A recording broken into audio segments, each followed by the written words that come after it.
A guy hears what sounds like a wailing infant while out for his usual mountain bike ride in the woods. Deep in the wilderness, he follows the gut-wrenching wails and finds a torn canvas sack linked by a length of string. This is what occurs when he opens it. Welcome to USA Stories channel. Do not forget to subscribe and activate the bell button to receive all new updates. Now let's go to the story. In the woods, night had fallen. A curtain of gloom covered the slumped face of a guy. His eyes were sly and cunning, and he held a frayed bag in his left hand. He was indifferent to the hissing, writhing, and wriggling creature inside. The man kicked the bag behind a low thicket after dropping it into the wet woodland floor in a menacing gesture. Lost from view, forgotten. There was no longer a location, that much was certain, regarding the object in the bag at his house. He believed it would never be found. However, someone else happened to travel through the same region of the woods just a few hours after he departed. Chris liked taking early morning mountain bike rides. Rain or shine, he began each day with a 2-mile bike. Sadly, he was so engrossed in his surroundings this morning that he failed to see the twisted tree that was resting over the trail. He stepped on a down pedal and whizzed over the handlebars of his bicycle. Feeling exhausted by the tumble, he took a seat and evaluated his own injuries. Other than a few scrapes, there didn't seem to be any. Next, he examined his bicycle, and fortunately, it also went well. Just as he was ready to go back on his motorcycle, he heard something unsettling. It sounded at first like a far-off infant wailing. Chris just listened, not moving. Not a baby, please. It was an animal of sorts, and its misery was evident from the tiny sound it made. Chris set down his bike and began to pursue the sound. He veered off the track and into the trees, taking care to note his mental coordinates so he wouldn't get lost returning. The noise was very close, and he soon discovered that it originated from a cluster of bushes on his left. Chris crouched down and discovered a frayed canvas bag with sloppy lips fastened by a ragged piece of wire. His blood began to freeze in his veins. Within, there was life. It strained, hissed, protested, whatever it was, trying to tear through the canvas, but it was simply too weak. Chris swiftly began to untie the knot holding the sack together after removing it from behind the shrubs. The battle inside the sack grew more intense. He could only imagine how terrified the small thing was. The poor animal was undoubtedly tired after fighting its way free and was blind. Chris eventually pulled the lip open, holding the bag at arm's length in case it happened. He was astonished to see what was within. It was a very little kitten, just a few. It was months old, completely black, and had a white heart on its breast. The small creature was ragged, reduced to only skin and bones. It was obvious that it had not eaten in a long time. It was clearly in a lot of pain, and its little eyes were wild with fear and tiredness. Chris took the water bottle out of his rucksack and attempted to fill a hollowed-out section of bark with water. The kitten momentarily lost all awareness of its quest for freedom. As Chris filled the temporary dish again, it drank it all and then twice more. He extended his hand cautiously and slowly to touch the kitty. Its ears compressed against its little skull, and it reared back, still halfway in the bag. It attempted a hiss before letting out another loud howl. It dawned on him then that the kitten was severely damaged in addition to being starved and thirsty. Chris had a fast notion. The kitten was miles away in the woods and riding a bicycle, so the only thing to do was to bring him to a veterinarian as soon as possible. Though it was hardly the best of circumstances, he would have to get by. Using his handkerchief, he made a rudimentary sling and wrapped it over the kitten's body before tucking it into his bag. After that, he rode quickly to the location where he had left his bike. When he resumed riding, he left the track and made his path leading to the major thoroughfare. Then he began to pedal like though he was competing. It was all about providing medical attention to the wounded kitten as quickly as possible. After 90 minutes, Chris halted in front of the nearby veterinary clinic and hurried inside without taking off his rucksack. The receptionist gave him a perplexed look. Breathing heavily, he stated that he was caring for an injured kitten that needed medical attention right now. The veterinarian entered as Chris was taking the cat out of the backpack. After giving it a quick glance, he gestured for him to accompany him into the examination room. The kitten cringed on the examining table and folded its ears once again. The discomfort was overpowering. The veterinarian examined it from all angles after carefully picking it up and holding it in front of his face. The kitten tried hissing once again, but it had the same effect. Chris had witnessed its little face twisted into a pained, uncomfortable grimace. The veterinarian informed him that internal ailments were likely the source of its agony. He indicated that the most of them would be curable, but if the small animal suffered a spinal cord injury, it would probably not survive. In addition to the physical wounds, it was extremely dehydrated and famished. He inquired as to Chris's knowledge of the animal's owners and whether the kitten may have been hit by a car. Chris described how he discovered the kitten in a canvas sack in the forest and that he was clueless as to its whereabouts or what had happened to it. The veterinarian gave a sardonic look. The cat had, then, been left behind. This indicated that the unfortunate animal now belonged to no one and that someone had attempted to get rid of it. What would happen to it if it lived, and who was going to pay for the necessary treatments? After giving it some thought, Chris instructed the veterinarian to proceed as needed. He would represent the measure in person. The veterinarian returned to the examination room 30 minutes later, carrying the x-rays he had taken. He examined them while mounting them on a light box cautiously. Regretfully, it appeared that the kitten had endured much more than a single night spent crammed inside a bag. Its left side of its ribs were cracked, which is why it caused problems when it attempted to hiss or scream out. The right front leg's fibula was cleanly broken, and the leg's knee also appeared to be in much worse shape. Chris was instructed by the veterinarian to give the cat some time to heal so he can provide the finest care possible. Sedating the little animal was his first goal in order to keep it from hurting itself any further. Chris reluctantly accepted. After taking one final look at the kitten, he vowed to return later in the day. Chris started going to the vet's rooms twice a day in the days that followed. The kitten appeared to get a bit stronger every day. Although the leg injury was mending nicely and the animal showed no evidence of internal damage, the veterinarian was still worried. 2 weeks later, on a Thursday afternoon, after he had spent some time with the small foundling, Chris went back to the reception area as usual. The veterinarian was ready for him. After describing how the kitten was almost ready for release, he stated something that had Chris dumbfounded. The veterinarian advised them to start calling animal shelters to see if any would be willing to take it in, as Chris had no idea where it had come from. However, Chris shook his head angrily, chuckled, and inquired as to whether the cat was a female or a boy.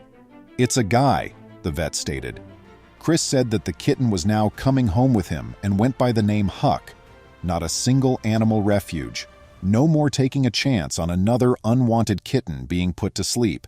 Nope, Huck would grow up to be a part of Chris's family, and that was where he belonged all the way to the end. What a charming conclusion. If you came upon an abandoned sack in the middle of the woods, would you have the guts to open it? Had you also chosen to adopt the kitten? Leave a comment below to let us know. I appreciate you viewing, and I'll see you in the upcoming video. The family looked like a busy menagerie, chatting freely and causing havoc all around them with food and drink. They were all seated around a large breakfast table. Ems, who was frequently mouthful occupied, rubbed her stomach and thought about the next member of the rowdy family. Seeing the mayhem they had purposefully created, would they be able to handle adding one more kid to the already noisy and chaotic mix? Mariam and Abraham Al-Lay were an extraordinary couple, not for their wealth or renown, but for the remarkable number of children they welcomed into their lives. Residing in Wessam Lake, Michigan, Mariam and Abraham were known throughout the community. Their reputation was not derived from scandal or wrongdoing, but rather from the sheer size of their family. Married in their youth at 18 and 20, Mariam and Abraham embarked on an extraordinary journey of parenthood. With each passing year, their family grew, infusing their home with boundless laughter, delightful chaos, and an unmistakable aura of love that permeated every corner. Now, at the ages of 40 and 42, Mariam and Abraham awaited the arrival of their 23rd child. Their existence had been a tumult of pregnancies, diaper changes, and restless nights ever since their youthful union at 18 and 20. As they occupied the waiting room of yet another medical facility, the enormity of their choice to raise such a sizable family weighed heavily upon them. Would Mariam ultimately proceed with the pregnancy? In the doctor's office, a solemn atmosphere enveloped them. "Mrs. Sally, I regret to inform you of some troubling news," the doctor announced gravely. "You're expecting another child." Abraham's grasp on Mariam's hand tightened, and she felt a surge of dread. Leaving the doctor's office, weighed down by a mixture of emotions, the couple couldn't shake off a sense of apprehension. Having married in their youth, barely out of their teens, they welcomed their first child within a year. Expecting their 23rd child, Mariam approached her routine 3-month scan with a blend of excitement and anxiety. Mariam stepped into the ultrasonic room and sat down on the examination table, the cold gel feeling strange on her skin. The baby's condition would be revealed by today's ultrasound, dictating their course of action. Speaking just before the scan showed an unexpected twist: twins. The doctor's comments lingered heavy in the air. The count shot up to 24 kids, an astounding figure that shocked even the most seasoned medical personnel. The doctor's voice broke through the silence. "Congratulations," he said. "You're expecting twins." It was an unbelievable stroke of luck for her to conceive naturally and have twins. The news was both thrilling and daunting. They already had 4 sets of twins and 3 sets of triplets. News of the Alla family's remarkable journey spread like wildfire, capturing the attention of a local news channel eager to understand the motivation behind their extraordinary family. Reporters descended upon the couple, seeking answers to the burning question, why so many children? Their new doctor, Carter, offered a sobering reality check, cautioning them that Mariam's body couldn't endure much more. His words cast a shadow over their joy, forcing them to confront the harsh truth that their dream of a sprawling family might come at a cost too steep to bear. Mariam struggled with mixed feelings as well, divided between her fear of what lay ahead and her love for her kids. It was difficult for her to handle her 4 different nannies on a daily basis. Their expanding twins' weight caused Mariam's tummy to enlarge over the course of many months. With every kick and flutter, she was reminded not only of the wonder developing inside her, but also of the perils that awaited her. Then, one fateful night, as the moon hung low in the sky and the stars twinkled overhead, Mariam's water broke. Panic surged through her veins as she realized that the time had come. They were about to become a family of 26 people. Abraham rushed her to the hospital, his hand shaking as he gripped the steering wheel. The journey felt like an eternity, each passing second filled with a mounting sense of dread. When they finally arrived, Mariam was rushed into the delivery room, the sound of her own heartbeat pounding in her ears. Carter was there, his expression solemn as he readied himself for the work at hand. Because of where one of the twins was in the womb, it was a touch-and-go scenario.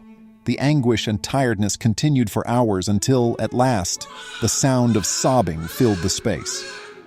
Abraham's eyes filled with tears as he caught sight of his newborn children, their tiny fists clenched tightly as they wailed their first cries. But as the nurses tended to the babies, a sudden hush fell over the room. Dr. Carter's expression was solemn as he turned to Mariam, his voice barely a whisper. Was Mariam okay? But Dr. Carter had noticed something.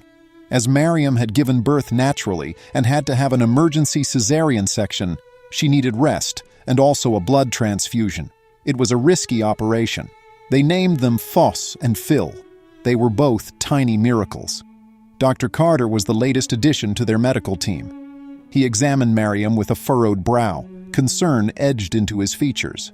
"Your body can't handle much more of this," he warned her gravely. Mariam promised that she would follow the doctor's orders. But when he suggested a hysterectomy to prevent any future pregnancies and protect her health, Mariam hesitated. The idea of closing the door on the possibility of more children was something she couldn't bring herself to accept. "I can't," she whispered, shaking her head. "I can't do it." Abraham placed a comforting hand on his wife's shoulder, his expression conflicted. He knew how much Mariam longed for another child, but he also couldn't bear the thought of losing her. Tears filled Mariam's eyes as she looked up at her husband, her heart breaking at the realization of what they had been through. Nobody understood their reasons for having so many children. They felt that they had taken on more than they could handle. despite their individual love and care for each child. But she realized that they had each other, and that was ultimately all that mattered as Abraham encircled her with his arms, hugging her tight. Sarah was holding her husband's frail hand in a dimly lit hospital room. His eyes filled with anguish as he struggled to breathe. He muttered 3 words to Sarah, a secret he had been keeping for years, with the last bit of strength he had left. Sarah's eyes filled with tears as soon as she heard the words. She was unsure of how to respond. Her life will never be the same after hearing her husband's final 3 words. Martha was staring at Jason, her son, who had come to her house to share the news. She had just been getting ready to go to the hospital, but as soon as she had heard the doorbell, she knew what had happened, especially after opening the door and seeing her son standing there with tears in his eyes. There was no doubt about it. "Mom, it's Dad." They had gone back inside and both sat down on the couch in silence for a moment, but then Jason started talking. "I was in the room when it happened. Well, oh well, something strange happened." Jason felt stupid. He had been the one to hear his father's last words, and he didn't even understand them. He felt like he had let his father down. However, his mother tried to console him and told him, "Honey, don't worry about it too much. You know he was very sick. Maybe he didn't even understand it himself." This did seem to help, and Jason finally admitted, "Yeah, that's possible." Perhaps he knew that it was his time to, maybe he was already half gone. In this moment, that came next. This was it. Jason rushed it off and got up to walk to the kitchen and make some tea, and he told his mother, it was about finding a key or something." "But like you just said, a key? What kind of key?" she asked with a face as pale as snow.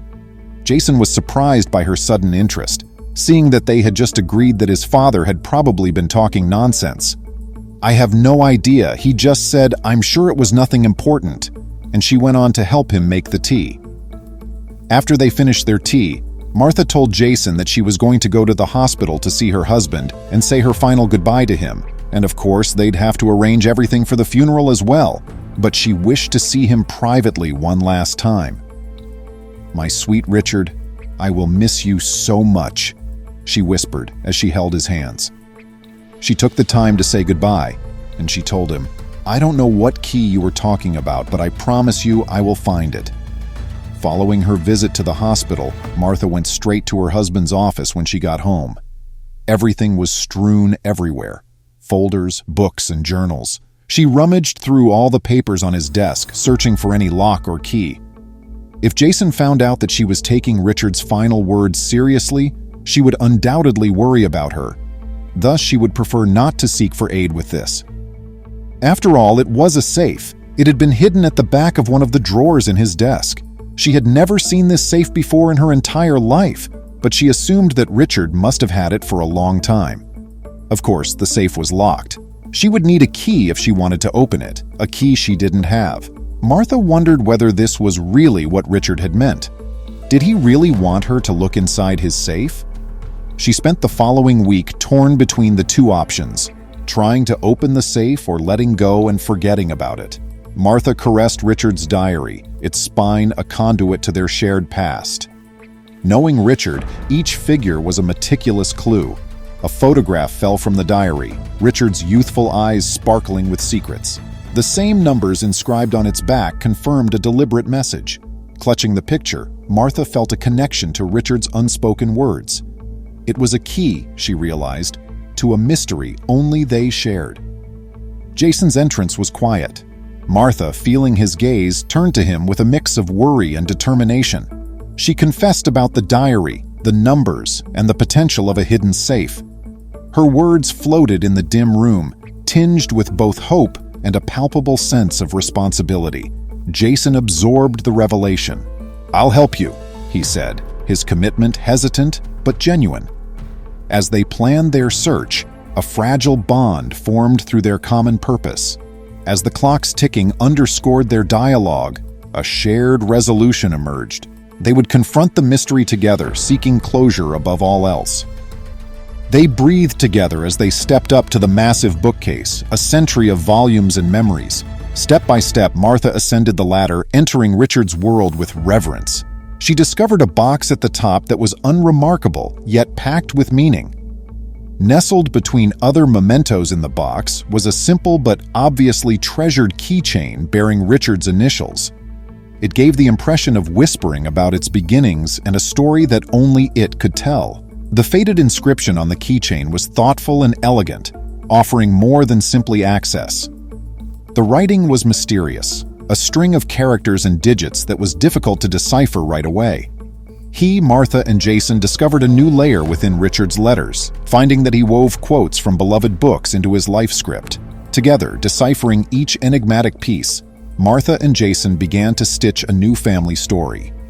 Shared effort and hushed conjectures brought soft smiles and closeness. Each discovery layered the code with deeper intricacy, challenging them to think beyond the surface to piece together the puzzle. With a blend of intuition and logic, frustration hung in the air until Jason's hand brushed a volume on the bookshelf, revealing a hollow space inside. Lay a key, its metal cold yet promising. It was a classic trope made real, a secret key hidden within a book. The discovery rekindled their hope, the physical key perhaps a metaphor for unlocking the mysteries of Richard's life. With a satisfying click, the key turned in the lock. The safe, once impenetrable, swung open to reveal its contents. Martha and Jason exchanged a glance, their shared journey reaching a pivotal juncture. Within the safe, a cluster of letters lay nestled. Martha's hands trembled as she read about unfamiliar locales and strangers' names. These letters were windows into another time, snapshots of a life she had not shared with Richard. It dawned on them that the man they thought they knew harbored enigmatic chapters of his life. Together, they began to thread these revelations into a coherent narrative, understanding that some aspects of Richard had been shrouded in deliberate silence. In the quiet aftermath of rustling papers, a single document drifted to the floor, the finality of its descent mirrored by the silent gasp that escaped Martha. A birth certificate bearing the name Emma unfolded a new chapter in Richard's narrative. The name etched in official ink was a profound epilogue to the story they thought they knew. Emma's existence was Richard's unwritten coda, a revelation defining a new beginning. Beside her, Jason's stoicism wavered, the lineage he'd known now punctured by an ellipsis. The room held a dense silence, laden with the weight of new kinship. Emma's name reverberated, unchaining a torrent of questions. Who was she? Why had Richard kept her a secret? To find Emma was to step into a broader world, cast under the glow of a cafe's amber lights. Emma's eyes, a mirror to Richard's, unfolded her narrative, a tapestry of years woven with Richard's hidden threads. His decisions, once enigmatic, now dawned with painful clarity. The revelations from Emma's lips planted seeds of reconciliation in soil long barren. Apologies were tendered, not for the truths hidden, but for the years lost. Martha and Jason extended hands that shook with vulnerability. Healing was a delicate bud in the frost, a promise that spring could follow the harshest winter. The room, once a chasm of the unknown, warmed with the first flickers of familial recognition. Martha walked the halls of Richard's home, her inheritance as much the memories as the tangible.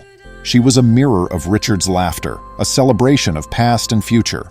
Richard's picture observed the event, his mystery now a narrative told in the family. They respected him for the togetherness they promoted rather than the secrets he guarded.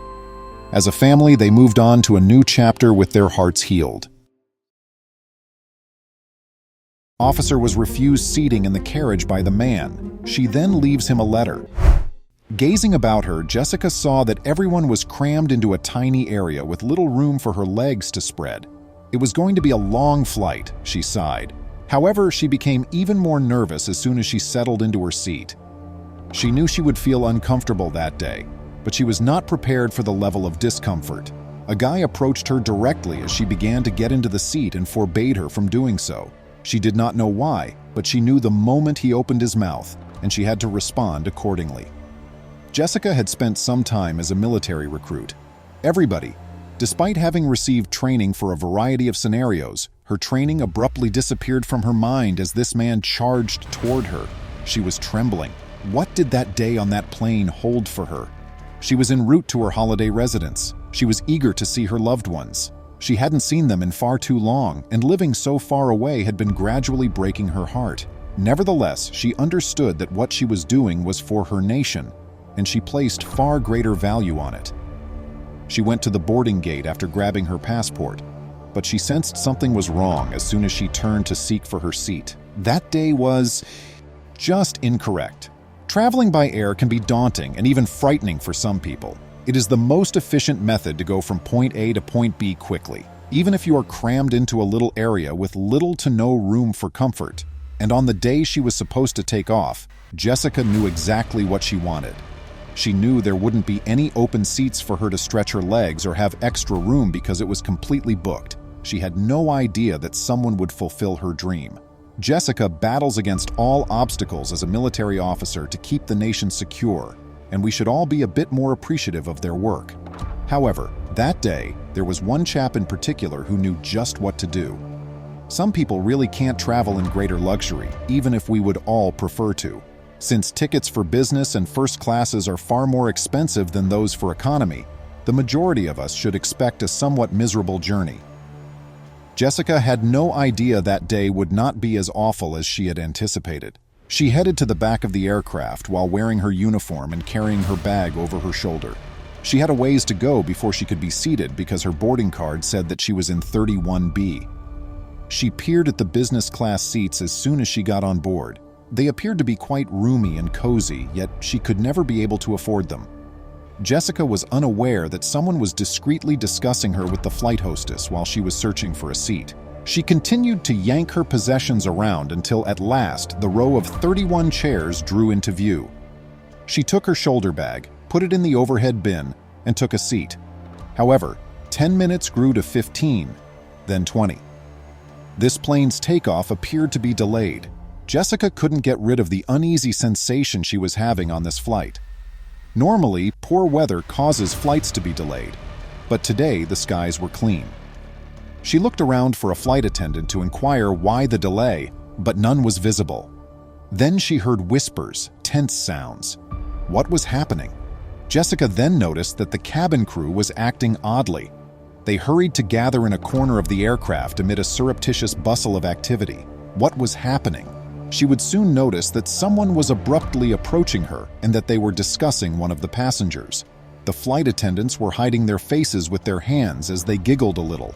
She was not at all pleased with what was going on. It was clear that they were discussing her. When she traveled in her uniform, she was used to looks and murmurs. But this time, there was something different. Jessica ultimately chose to ignore it, but she couldn't shake her uneasy feeling. Jessica was worn out, and though her muscles were tense, her extensive military training had created muscle memory that she could recall quickly in an emergency. Today, she wanted no problems at all. Even if she wasn't on duty, she never knew when she might need to neutralize a threat. That's when she became aware of him. Jessica couldn't help but notice the stranger's good looks as he stood erect. His blue eyes gleamed, and his features were exquisite. He wore a suit and tie with style. She wondered half-heartedly if he would ask for her phone number. He was approaching her with such assurance and determination.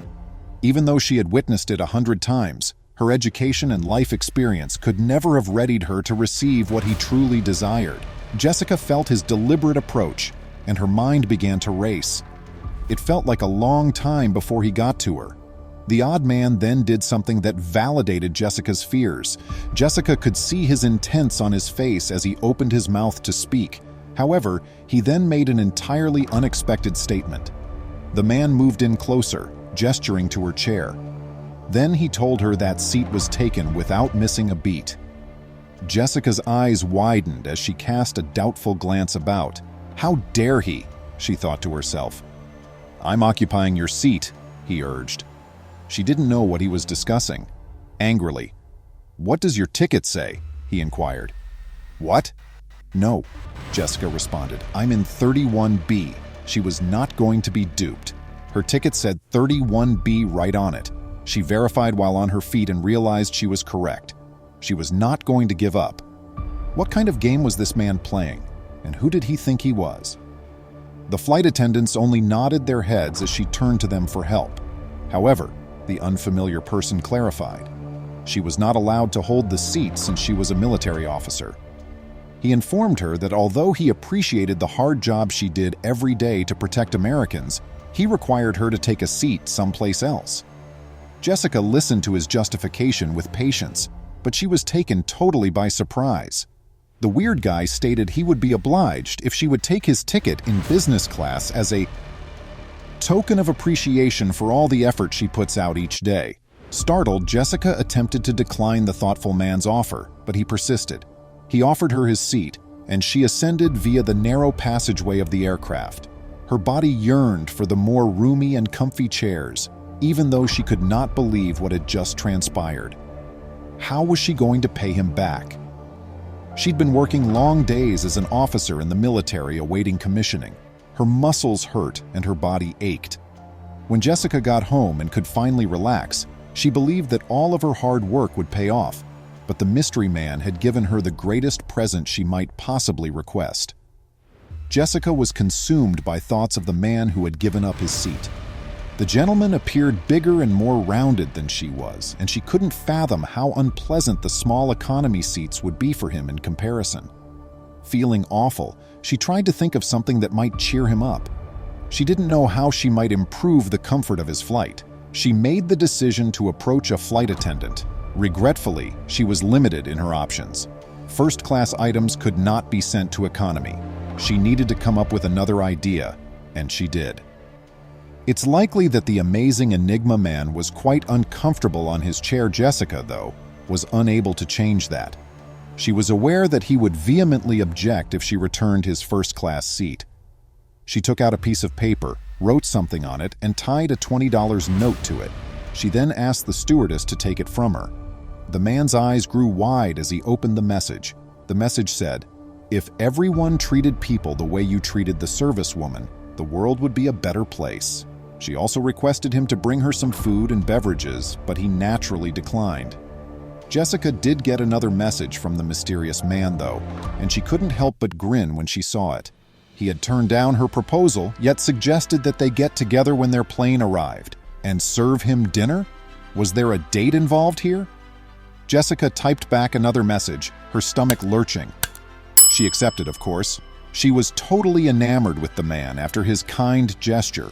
Soon after their jet landed, the two met at a restaurant, and Jessica was so excited that she forgot she was tired.